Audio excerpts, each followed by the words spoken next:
তিন দিন গোসল না করলে কি গোসল ফরজ হয়? দাঁড়িয়ে পেশাব করলে কি গুনাহ হবে?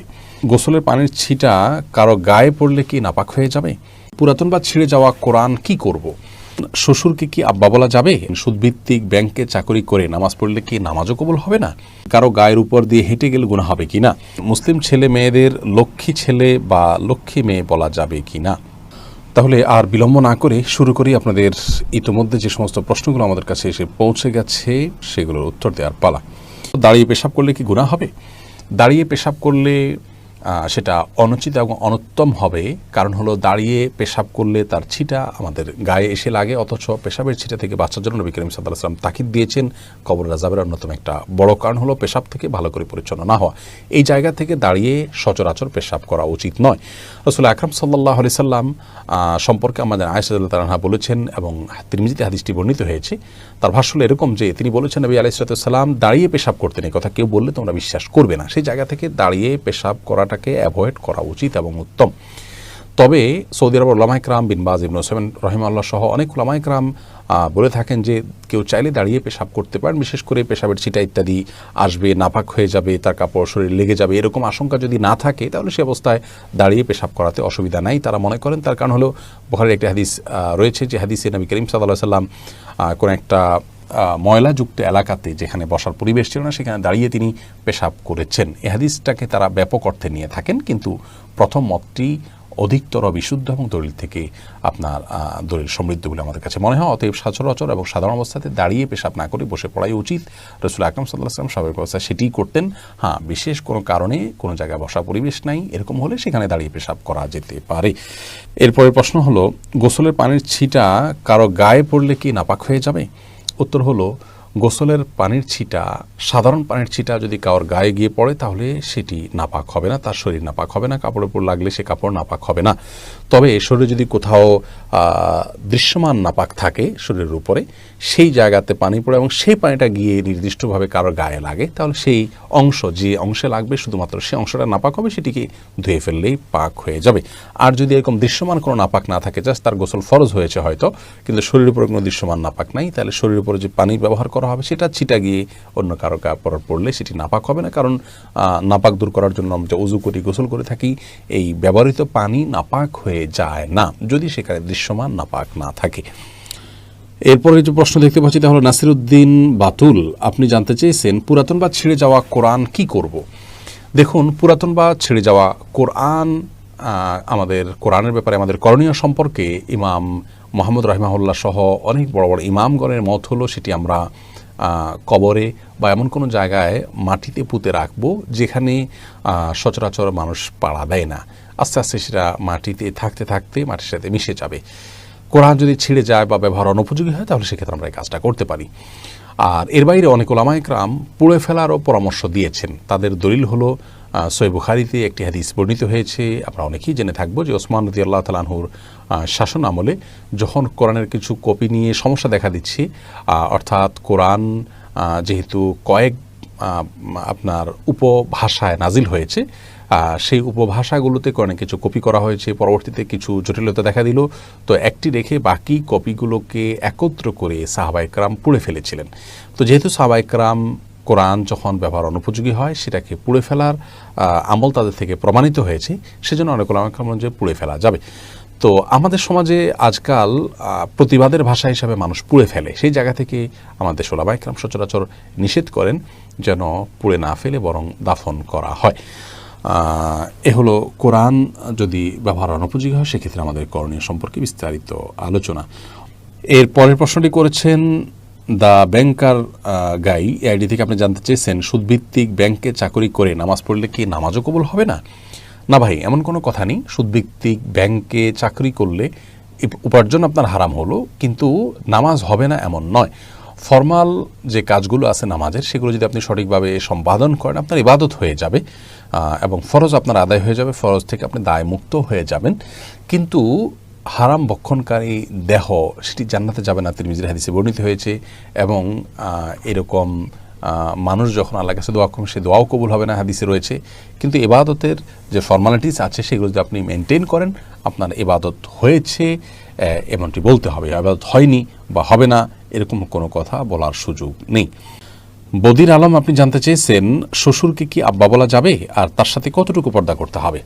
দেখুন, শ্বশুরকে বাবা বলা যাবে, কোনো অসুবিধা নেই। আল্লাহ রাব্বুল আলামিন কোরআনে হাকিমে যে বলেছেন উদউহুম লিআবাইহিম হুয়া আকসাতু ইনদাল্লাহ, অর্থাৎ সন্তানদেরকে তাদের বাবার, জন্মদাতা বাবার সাথে সম্বন্ধ করে তাদেরকে ডাকো, অন্য কাউকে বাবা ডেকো না, তাদের বাবা হিসেবে অন্য কাউকে সম্বোধন করো না। এখানে যে আল্লাহ রাব্বুল আলামিন নিষেধ করেছেন অন্য কাউকে বাবা বলতে, তার অর্থ হলো অন্য কাউকে বাবার জায়গায় যদি কেউ বসান এবং ধরুন সার্টিফিকেটে, পাসপোর্টে, এনআইডিতে এবং বিভিন্ন ডকুমেন্টসে এবং মানুষের সামনে যদি এমনভাবে অন্য কারোর নাম বাবা হিসাবে তিনি পেশ করেন যে তাকেই বরং সমাজের মানুষ তার জন্মদাতা মনে করেন, সেটি নিষেধ। শ্বশুরকে যদি কেউ বাবা বলেনও, সেক্ষেত্রে সমাজের সবাই জানেন যে এই ভদ্রলোক তার জন্মদাতা পিতা নন। এটা সম্মানসূচকভাবে শুধুমাত্র বলা। অতএব ইন্নামাল আমালু বিন্নিয়াত, আপনি তাকে বাবা বলতে যেটা বোঝায় মানুষ, সে অর্থে বাবা বোঝাননি। যার কারণে শ্বশুরকে বাবা বলাতে কোনো অসুবিধা হবে না ইনশাআল্লাহ বিদিনিল্লাহ। শ্বশুর সাথে কতটুকু পর্দা করতে হবে পুত্রবধূর, এর উত্তর হলো একজন মাহরামের সাথে যতটুকু পর্দা করবেন আপনি আপনার নিজের বাবার সামনে যতটুকু পর্দা করবেন, নিজের ভাইয়ের সামনে যতটুকু পর্দা করবেন, তার সামনে ততটুকু পর্দা করবেন। চেহারা এমনকি মাথার চুল ইত্যাদি খোলা থাকলেও গুনাহ হবে না, পর্দার লঙ্ঘন হবে না। হাতের তালু এবং বাহ্যিক অংশ, পায়ের বাহ্যিক অংশ, এগুলো আপনি খোলা রাখতে পারেন তার সামনে। একই কথা প্রযোজ্য হবে শাশুড়ির বেলায় এবং জামাইয়ের বেলায়। জামাই তিনি শাশুড়ির এই চেহারা, হাত এবং পা, এই অংশগুলো দেখতে পারবেন। তার মায়ের, তার বোনের যে অংশগুলো তিনি দেখতে পারেন, ইনিও তার মাহরাম হয়ে গেছেন, সেই হিসাবে তারও সেই অংশগুলো দুটো দেখতে পারবেন। রাবেয়া ইয়াসমিন আপনি জানতে চেয়েছেন কারো গায়ের উপর দিয়ে হেঁটে গেলে গুনাহ হবে কি না। কারো গায়ের উপরে হেঁটে গেলে সরাসরি কোনো গুনাহ হবে না, কারণ কোরআন হাদিসে এরকম কিছু নিষেধ করা হয়নি। কিন্তু যে কোনো মানুষের প্রতি সম্মান প্রদর্শন করা উচিত। কারো অসম্মান হয়, সম্মানহানি হয়, কারোর প্রতি অপমান প্রদর্শন হয়, এমন কোনো কাজ করা উচিত নয়। আর এই সম্মান অসম্মানের বিষয়টি ভ্যারি করে পরিবেশের উপরে, আপনার সমাজের উপরে, কালচারের উপরে। যদি কোনো অঞ্চলে কোনো ব্যক্তির পায়ের উপর দিয়ে, শরীরের উপর দিয়ে, পাও দিয়ে চলে যাওয়া এটাকে যদি দূষণীয় মনে করা হয়, তাহলে সেটাকে অ্যাভয়েড করা উচিত। কারণ এই বিষয়গুলো অসম্মান প্রদর্শন করাটা এটা কালচারের উপর নির্ভর করে। এরাবিনদের কাছে এটা কোনো কালচার, মানে এটা কোনো অসম্মানের বিষয় নয়, এটা তাদের প্রতিষ্ঠিত কালচার। যার কারণে কারোর গায়ে যদি পাও লাগে সেটাকেও তারা দর্শনীয় মনে করেন না, কিন্তু আমাদের সেটা দর্শনীয়। এই দিক থেকে আমাদের সে অ্যাভয়েড করা উচিত। কিন্তু এটা কি হারাম বা নাজায়েজ বা এটা করলে কোনো গুনাহ হবে এমনটি মনে করার কোনো কারণে। আর বিশেষ করে একান্ত কাছের লোকদের গায়ের উপর দিভাবে গেলে কেউই দর্শনীয় মনে করেন না, সেদিক থেকে কোনো অসুবিধা নেই। আবার অনেকে মনে করেন যে কারোর শরীরের উপরে আপনার শরীর ওভারটেক করে যদি কদম দিয়ে যায়, তাহলে তার শরীরের উপর দিয়ে গেলে তার হায়াত কমে যায় বা নানা রকমের কুসংস্কার জন্য কথা আছে, এগুলোর কোনো ভিত্তি ইসলামে নেই। এরপরে জেন্টেলম্যান আইডি থেকে আপনি জানতে চেয়েছেন মুসলিম ছেলে মেয়েদের লক্ষ্মী ছেলে বা লক্ষ্মী মেয়ে বলা যাবে কি না। না ভাই, এভাবে বলা উচিত নয়। আমরা অনেক সময় নিজের সন্তানদেরকে স্নেহ করে ভালোবেসে লক্ষ্মী বলি, অনেক সময় স্বামী স্ত্রী একে অন্যকে বলেন। লক্ষ্মী বলা উচিত এই জন্য নয় যে হিন্দুদের একটি ধর্মীয় বিশ্বাস হলো তারা একজন দেবীকে লক্ষ্মী বলে তারা সম্বোধন করেন, ডাকেন, বিশ্বাস করেন। তারা মনে করেন যে সৌভাগ্য, ধন, ঐশ্বর্য এগুলোর অধিষ্ঠাত্রী হলেন সেই দেবী। তো সেই জায়গা থেকে তাকে লক্ষ্মী বলা হয়, ভালো লক্ষণ তিনি বহন করেন। তো নিজের সন্তানকে বা প্রিয় কোনো মানুষকে যদি আপনি লক্ষ্মী বলেন, কেমন যেন আপনি সেই বিশ্বাসকে স্মরণ করে তাকেও ভালো লক্ষণ বহনকারী ওই দেবীর মতো, যদি আপনি এরকম মনে করে করছেন না, কিন্তু তার সাথে সাদৃশ্য হচ্ছে, সে বিশ্বাসের সাথে কিছু দিক থেকে বাহ্যিকভাবে হলেও মিলে যাচ্ছে। আর শিরক এবং মুশরিকের বিশ্বাসের সাথে বাহ্যিকভাবেও সাদৃশ্য হয় এমন কোনো কাজ একজন মুসলমানের করা উচিত নয়। সেই জায়গা থেকে লক্ষ্মী ছেলে, লক্ষ্মী মেয়ে বলাটা অনুচিত। হোসাইনা খাতুন আপনি জানতে চেয়েছেন 3 দিন গোসল না করলে কি গোসল ফরজ হয়? না, 3 দিন গোসল না করলে গোসল ফরজ হয় এমন কোনো কথা নেই। অনেকে মনে করেন যে 3 দিন বা এতদিন গোসল না করলে তখন গোসল করতে হয় ফরজ হিসেবে।